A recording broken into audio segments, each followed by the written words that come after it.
Let us now take a look at some of the events that made news in the Northeast recently.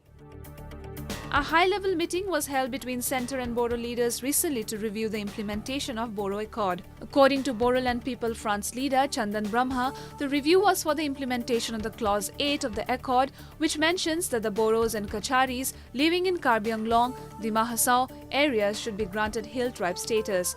Implementation of new construction project of additional highway within the Bodoland area from West Bengal to Arunachal Pradesh was also discussed. Plans to hand over relief and rehabilitation and disaster management departments to the Bodoland Territorial Council by December 31st were also finalized during the meeting. The meeting was chaired by Joint Secretary Northeast Satyendra Garg and was attended by senior dignitaries. Cricket fever gripped the city of Guwahati as it hosted the India-Australia second T20 match in the newly inaugurated Barsapara Cricket Stadium. Cricket lovers gathered to get a glimpse of the cricket stars who arrived at the city. They were accorded with a japi and a gamusa as a mark of respect in the state. Thousands from all across the city and other parts thronged the stadium to witness the exciting match between the two countries. It is noteworthy that the Assam Cricket Association Stadium at Barsapara in Guwahati has made its debut in India as the venue to host the first international T20 match between India and Australia.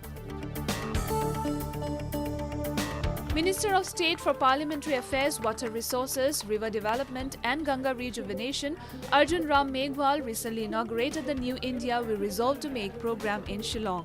The 5-day mega exhibition cum seminar was organized by the Ministry of Parliamentary Affairs, Directorate of Advertising and Visual Publicity and Oil India Limited at All Saints Hall, Shillong. In his address, the minister said that Sankalp Se Siddhi aimed at good governance is a 5-year plan under which New India movement from 2017 to 2022 would take place. He asserted that the collective forces of Indian people are worth mentioning and that we should be hopeful that India will develop as a country by 2022. Former leader of India's ruling Bharatiya Janata Party from Bihar, Ganga Prasad, was recently sworn in as the 16th governor of Meghalaya. Chief Justice of Meghalaya High Court, Justice Dinesh Maheshwari, administered the oath of office at a solemn ceremony attended by Chief Minister Dr. Mukul Sangma, his cabinet colleagues and a host of dignitaries. Prasad's appointment was announced on September 30. Meghalaya had been without a permanent governor for 9 months after V. Shanmuganathan resigned on January 26. Meanwhile, Jagdish Mukhi was sworn in as the new governor of Assam. He was administered the oath of office by Guwahati High Court Chief Justice Ajit Singh at a ceremony held at Srimanta Shankardev International Convention Centre. Chief Minister of Assam Sarbananda Sonowal, his cabinet ministers and others attended Mukhi's swearing-in ceremony. Joint Secretary Ministry of Home Affairs Northeast in charge Satyendra Garg visited the designated camp of Kuki National Front Ebenezer Peace Camp at Nathiljung in Kangpokpi district of Manipur. He arrived in a chopper and was given a warm welcome in the traditional way by the Kukis at Kholjangtaya playground. Satyendra Garg along with J. Suresh Babu, Additional Chief Secretary Home, Government of Manipur, took stock of the camp and the people residing in the camps. Satyendra Garg, who is the first person to chair the Kuki political dialogue with the centre, said that whatever issues about the Kukis, the government is very much aware about it. That is why a political dialogue has been started and the centre will do whatever is just for every section of society including the Kukis. The Border Security Force held a Civic Action Program 2017-18 at the premises of BSF in Maupat, Shillong, which was organized by the sector headquarter BSF Shillong and the Nongmengsong Dorbar Secondary School.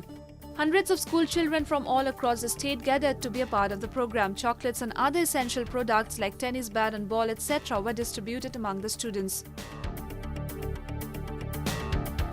Forest and Environment Minister of Manipur, Thaunojam Shyamkumar, appealed to all, especially the young generation, to pass on the message to save the wildlife at the grassroots level.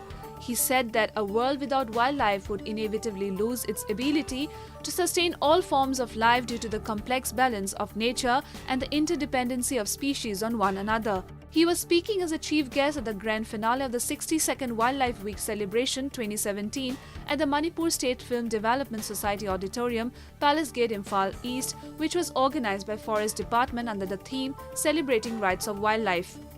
Later, Shyam Kumar said that the government is taking all measures to stop the killing of the wildlife and that creating awareness among the youths on importance of wildlife is a must.